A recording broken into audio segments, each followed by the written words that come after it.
What's up, YouTube? So we're gonna pretend like I haven't been gone for like a month because I generally don't have a good excuse for you.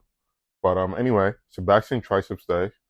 Honestly, at first I really didn't think I'd like it, but I'm starting to enjoy it. Anyway, we're doing dips. We're doing dips, right? So one thing I've noticed about dips, it's literally the upper body squat version. As weird as that sounds, what I basically mean is, if you want massive triceps and you're not doing dips, it's like, why wouldn't you do that? I mean, granted, you could do a JM press, you could do skull crushes, you could do push downs. But for me, my experience, people love to say I have big arms. And one really good way I was able to grow my arms, it's not from biceps, it's from my triceps. Because as you know, triceps are two halves of your arm. Anyway, enough about triceps. Now we're doing a seated row.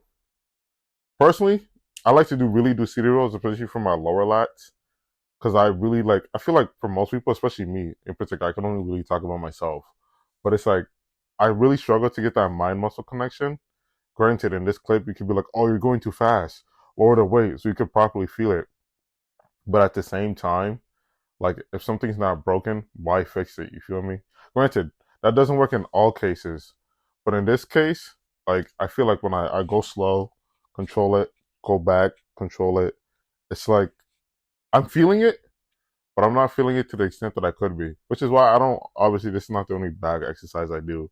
I'll do other stuff, but primarily what I've realized, if if you want a certain something, you gotta experiment with things. It's like how I talk about in the gym. It's one big experiment. Especially like for example for this.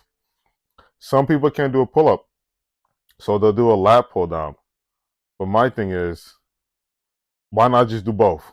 Granted, that's not me saying oh one's better than another. Pull ups are better by the way. But I'm just saying for me personally, what I like to do is I like to do like pull ups to warm myself up, and I like to do lat pull downs afterwards. Especially with the Magnum grip, because I've realized what most people don't realize. Like the regular bar is fine, and look at my friend flexing. Shame on him. But and then you see me stopping. But I feel like for me, I really feel it in my lats when I use a Magnum grip. So if you guys have never used a Magnum grip before and your gym has one, you should definitely try it out. Personally, I can 100% attest to it. I feel like my back's especially grown using this. Face pulls. That's one of the muscles that are highly neglected in someone's physique, right? Because people will be like, oh, I want big shoulders. I want a big chest. I want big arms. But they don't realize, like, when you turn, the first thing someone sees is like face pulls, right? So not face pulls, sorry, your real delts. And people like really neglect their real delts as they're doing it. Also, I'm gonna leave those inside because I want to be as authentic as possible. And I feel like that's the apology I should be giving you guys just because I've been like so inconsistent when it comes to recording. Speaking of, we're going back to triceps. That's an attachment I bought for triceps. Honestly, I feel like if you couldn't do dips and you needed a different variation, it would be that.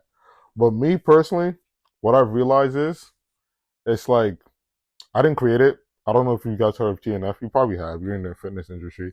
That's something you might be interested in. If not, excuse me, I can basically explain what it is. It's basically you do three variations. You do close, you do middle, and then you do an overhead extension of the same thing essentially. And then once you do all three variations, it's basically just like that. Highly recommend. This is me doing a bit more lat pull downs. Honestly, it's probably my favorite version of favorite way of doing back. Cause I just feel like for me, like I could get really straight down into it. Another thing, barbell rows. If you were to ask me my top three for back exercises, and I didn't put barbell rows in it, I've been kidnapped. Cause I love being a good barbell row. For being completely honest with you, like I could really go into detail about why everybody should do a barbell row.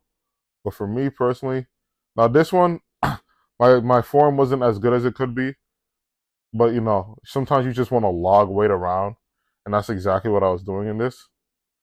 But personally, I don't know. I can't really explain. I think my friend did it.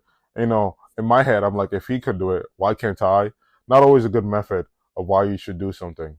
But honestly, for a barbell row, if you could do 225 and you could do that with like clean to 10 to 12 reps, and you could do that with good form, you don't need anything else. I'm gonna just be completely honest with you.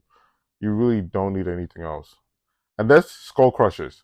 I'm gonna be honest with you guys. I haven't done a skull crusher in like a month.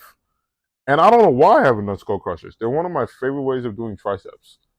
But I've just been doing other stuff. I've just been sidetracked by silly things. So I haven't done skull crushers in a month. But I need to get back into them because skull crushers are another good way of building your triceps. Granted, if it hurts your elbows, I wouldn't recommend them. There's other alternative options like dips, like I mentioned prior. But if you can do a skull crusher and you can get to a good number and you can control the weight, I know after the skull crushers, I like to go into close grip, as you're gonna see in this clip. But for me personally, a good skull crusher goes a long way. And this is me doing some more real delt training because your real delts are really like break or deal or break. I forgot the quote that they really break or make your physique. There we go. And I just feel like most people don't be training them. Granted, I've been also slacking about that. I don't know. I've been a mess for like the last month, guys. I'm gonna be completely honest with you. I want to be more consistent, but my thing is, I've just been slacking. And then this is also for real delts, as you see me doing. Granted, I feel like my form could be a little better, but I figured why not I show you guys 3 different variations of hitting your rear delts, and you guys could fix which one you like the best. Me personally, I like to do the face, but that's just me. I hope you enjoyed.